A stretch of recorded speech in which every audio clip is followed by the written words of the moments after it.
By the way, I wrote a piece on antiwar.com entitled, How George Bush Changed My Life. I wouldn't be doing this if not for him. In 1945, and it's called the information problem.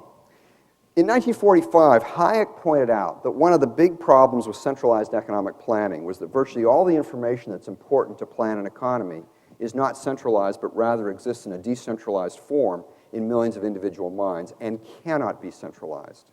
Economists now who write in that tradition call that local knowledge. Now, there's nothing in Hayek's argument to suggest that applies only to central planning of a domestic economy.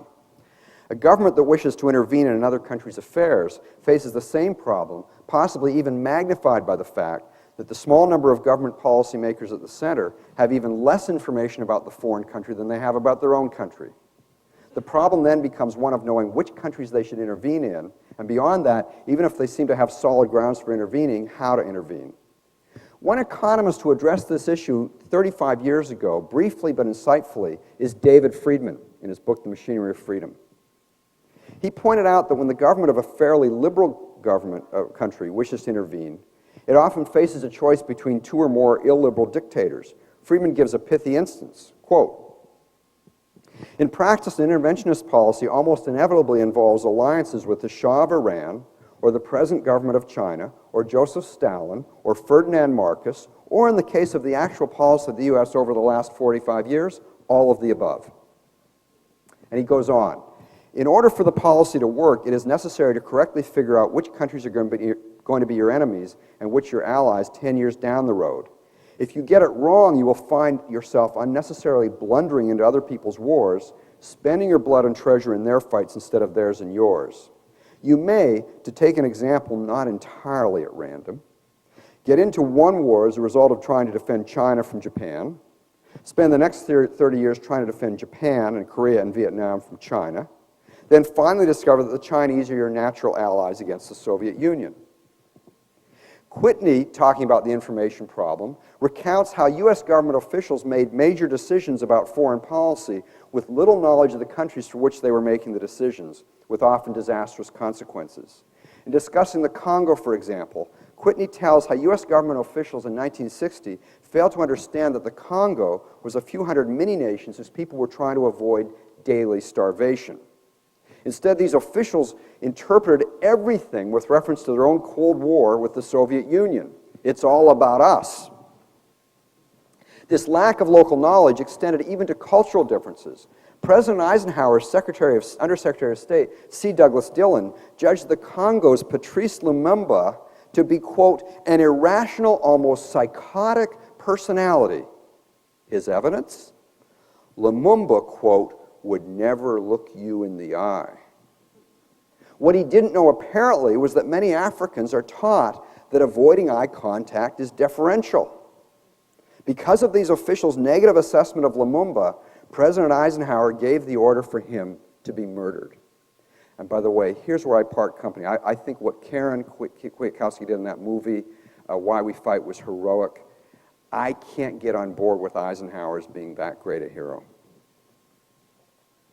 And another example of that is McNamara. If you've seen McNamara in The Fog of War, he talks about how he was talking to his counterpart years later, who said, you know, you guys always thought it was about, you know, us allying with China. You didn't understand we were enemies with China for 1,000 years. Well, you know what? There are books written about that. And I know high government officials don't have time to read. I know that. But you know what? They got staff. They can have staffers read and summarize and choose the good ones. And of course, that local knowledge problem doesn't just apply to the United States. Castro made the same kind of mistake in his Congo policy, simply assuming, because he lacked local knowledge, that the conflict in Congo was part of the Cold War struggle.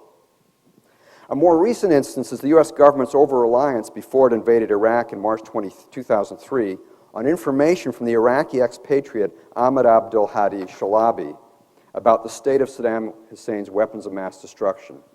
Shalabi claimed that he had them in large quantities. As is now known, much of Shalabi's information turned out to be false, and of course we know what happened as a result.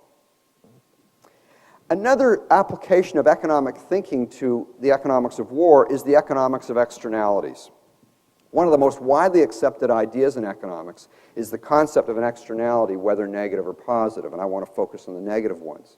A negative externality occurs when you take an action that has a consequence for someone who's not involved in the exchange, not involved in the transaction, who bears a cost. A standard example we give is pollution.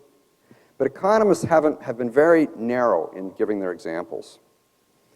A much bigger example, a much more common example of an externality is almost anything a government official does. They're taking actions that have consequences, and they don't take account of the consequences. An official of the Food and Drug Administration, for example, might decide not to approve a drug that would save people's lives because his own life and the life of his loved ones are not in danger. And within the area of government action, some of the biggest costs have to do with war. A government official, typically in the United States the president, who decides to make war in another country, can and will impose huge costs on people in that country and in his own country, and he bears only a pro rata share of the costs. On the benefit side to him, he may go down in history as a great president, and there's this huge correlation between killing people in war and being thought of as great. Also, the externality problem is compounded by the fact that most of the victims of wars fought by country A don't vote in the elections of country A. In an academic article, The Economics of War and Foreign Policy, What's Missing?, I said that one conclusion you can derive when you think about that is that a government will do more destruction to people in a foreign country than to people in its own country. And there are two reasons. Those other people don't vote, and the people in the own country who might care about it don't have information about it. The information is not local to them. It's kind of what Sheldon was talking about. If you show them, suddenly people tend to be against it, but that's why you don't show them. We should expect, therefore, on just purely theoretical grounds, that foreign policy will be more destructive than domestic policy, and sure enough, it is. We don't see the U.S. government bombing certain high-crime areas of Los Angeles, for example, even though the arguments the U.S. government makes for bombing neighborhoods in Iraq could literally be applied to Los Angeles. That's obvious when you think about it, but I've never seen it written anywhere until I did. If the U.S. government gets out of other countries' affairs, the positive U.S. effect on the world would become more, not less. The United States still has the strongest, wealthiest economy in the world, and by the way, I'm way more optimistic about that in this room than many of the people here. And we're likely to be in that position for the next 20 years.